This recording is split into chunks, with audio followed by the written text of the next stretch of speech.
بسم اللہ الرحمن الرحیم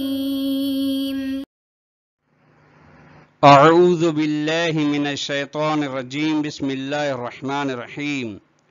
صلی اللہ علی رسولہ الکریم وآلہ الاطیبین الاطہرین المعصومین۔ السلام علیکم ورحمۃ اللہ وبرکاتہ۔ طلاب کرام عزیز، کیسے ہیں؟ امید کرتے ہیں کہ آپ خیر و عافیت سے ہوں گے۔ دروس فی علم الاصول حلقہ ثالث کا سبق نمبر 72 آغاز کر رہے ہیں، جس میں عنوان قرار دیا گیا کتاب کی عبارت مفہوم الوصف سے لے کر مفہوم الغایت تک۔ طلاب عزیز، آج کے درس میں 2 نکات بیان کیے جائیں گے۔ نمبر 1، مفہوم وصف کی وضاحت کی جائے گی۔ نمبر 2، مفہوم وصف کے بارے میں شہید صدر کا نظریہ بیان کیا جائے گا کہ شہید صدر مفہوم وصف کو مانتے ہیں یا نہیں مانتے، اس کی طول و تفصیل آج کے درس میں بیان ہوگی۔ آئیے عبارت کو ملاحظہ فرمائیں۔ فرماتے ہیں مفہوم الوصف، وصف کا مفہوم مفاہیم میں سے ایک مفہوم ہے۔ طلاب عزیز، یہاں پہ 2 نقطوں کی جانب اشارہ کرنا ضروری ہے۔ پہلا نقطہ یہ ہے کہ وصف اگر مطلق ہو، یعنی وصف بس کہا جائے، تو اس سے مراد نعت نحوی ہوتی ہے جو حال و تمیز وغیرہ کے مقابلے میں آتی ہے، لیکن یہاں پر نعت نحوی مراد نہیں، بلکہ وصف اصولی ہر اس چیز کو کہا جاتا ہے جو موضوع کے دائرے کو تنگ کرنے کی صلاحیت رکھتی ہو، چاہے پھر وہ نعت ہو یا حال ہو یا تمیز ہو یا وغیرہ ہو۔ ٹھیک، ایک نقطہ یہ، جس نقطے میں یہ بیان ہو گیا کہ لغت میں نحو میں وصف اور اصول میں وصف کس کو کہا جاتا ہے۔ نمبر 2 نقطہ، محل نزاع مفہوم وصف میں اس وصف کے ساتھ مخصوص ہے جو اپنے موصوف پر اعتماد کرتی ہو، اس طرح سے اس کا اعتماد ہو کہ وصف اخص سے مطلق ہو موصوف سے، یا اگر عام خاص من وجہ کو تسلیم کیا جائے تو موصوف کی جانب سے افتراق ہو وصف سے۔ کیوں؟ تاکہ موضوع باقی رہے، موضوع یعنی وہی موصوف، جب وصف ختم ہو جائے۔ لہذا بحث یہ کی جاتی ہے کہ طبیعت کی نفی ہوتی ہے، یعنی طبیعت حکم کی نفی ہوتی ہے یا طبیعت حکم کی نفی نہیں ہوتی، ماہیت حکم کی نفی ہوتی ہے یا نہیں ہوتی۔ یہ نکات محور گفتگو کے لیے سمجھنے کے لیے ہمارے لیے کارساز ہیں۔ آئیے عبارت کو ملاحظہ کریں۔ اذا تعلق حکم بموضوع وانیت بوصف فی الموضوع، جب کوئی بھی حکم تعلق رکھے کسی بھی موضوع کے ساتھ، حکم کا تعلق موضوع کا، اور وہ حکم لایا جائے ایک ایسی صفت کے ساتھ جو موضوع کے اندر صفت ہو، كوصف العدالة الذي انیت به وجوب الاکرام فی اکرم الفقیر العادل، وہ صفت عدالت جس کو لایا گیا ہے، جس کے ذریعے سے لایا گیا ہے کہ فقیر کا احترام کرنا ضروری ہے، اس میں کہ اکرم الفقیر العادل، اس میں۔ ٹھیک، فرماتے ہیں فَهَلْ يَدُلُّ بِالْمَفْهُومِ عَلَى انتفاع طبعی الحکم بوجوب الاکرام عن غیر العادل من الفقراء، کیا یہ دلالت کرتا ہے مفہوم کے ذریعے سے، یعنی اس کا مفہوم اس پر دلالت کرتا ہے کہ طبیعت حکم کی نفی ہے، کون سا؟ کہ یعنی وجوب اکرام ہے ہی نہیں اس فقیر کے بارے میں جو عادل نہیں، چونکہ وصف کون سی فقیر کے لیے آئی؟ موضوع کے لیے فقیر موضوع ہے، عادل وصف۔ ٹھیک ہے، کیا یہ اس بات پر دلالت کرتا ہے کہ اگر یہ صفت نہ ہو، یعنی طبیعت حکمی نہ ہو، طبیعت حکم سا وجوب اکرام اگر نہیں ہے تو کیا غیر فقراء کا احترام نہیں، اس کی نفی ہو رہی ہے؟ یہ دلالت کرتا ہے، یہ دلالت کرتا ہے بعد الفراغ، یہ کب ہے؟ بعد الفراغ عن دلالت علی انتفاء شخص الحکم ہے، اس کے بعد کہ یعنی یہ مسلم ہے، فارغ ہیں اس کے بعد کے فراغت ہے کہ ہم یہ دلالت کرتا ہے کہ شخص حکم کی نفی ہو رہی ہوتی ہے، طبیعت حکم کی نفی ہو رہی ہے نہیں، اس کے بارے میں اختلاف ہے۔ یہ کہاں سے کہا کہ تطبیق لقاعدۃ احترازیۃ القیود، قاعدہ احتراز القیود جس کی طول تفصیل کے ساتھ بحث گزر گئی ہے، اس کی تطبیق کرتے ہوئے یہ اس قاعدہ ثابت کرتا ہے کہ شخص حکم کی نفی ہو رہی ہے۔ اگر اس پیرا کو آسان الفاظ میں بیان کیا جائے کہ یوں سوال پیدا ہو سکتا کیا جملہ یعنی جملے وصف جس کے اندر وصف ہے وضع یا اطلاق کے لحاظ سے دلالت کرتا ہے کہ وصف علت منحصرہ ہے طبیعت حکم کے لیے،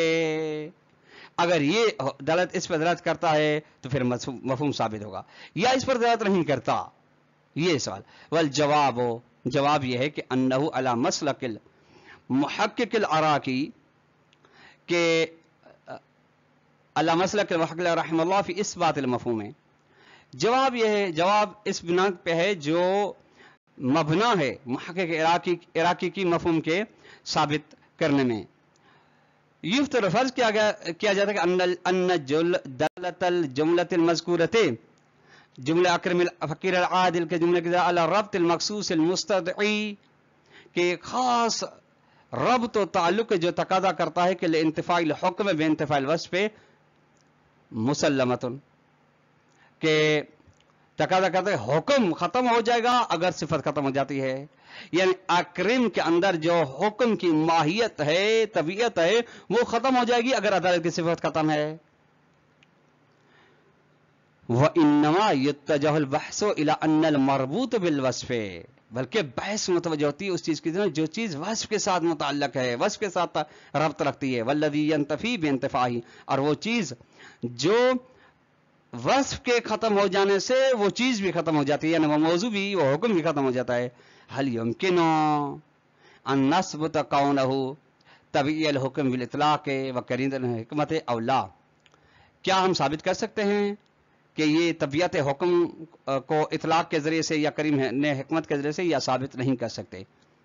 یہ سوال صحیح ہو انہ لا يمكن، شیخ صدر فرماتے ہیں یہ ممکن نہیں ہے کہ اس کو آپ طبیعت حکم کو ثابت کریں اطلاق و کرین حکمت کے ذریعے سے، چونکہ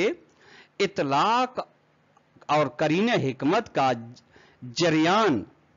جاری ہونا وہاں پہ ہوتا ہے جہاں پہ کوئی قید ذکر نہ ہوئی ہو، جبکہ یہاں پہ کلام کے اندر اکرم الفقیر العادل کے اندر قید ذکر ہوئی ہے، تو اس کے مقدمات حکمت کو جاری کرنے کی کوئی وجہ اور صورت نہیں بنتی۔ ٹھیک ہے گا؟ کیوں ممکن نہیں؟ لأن مفاد حیات اکرم کی حیات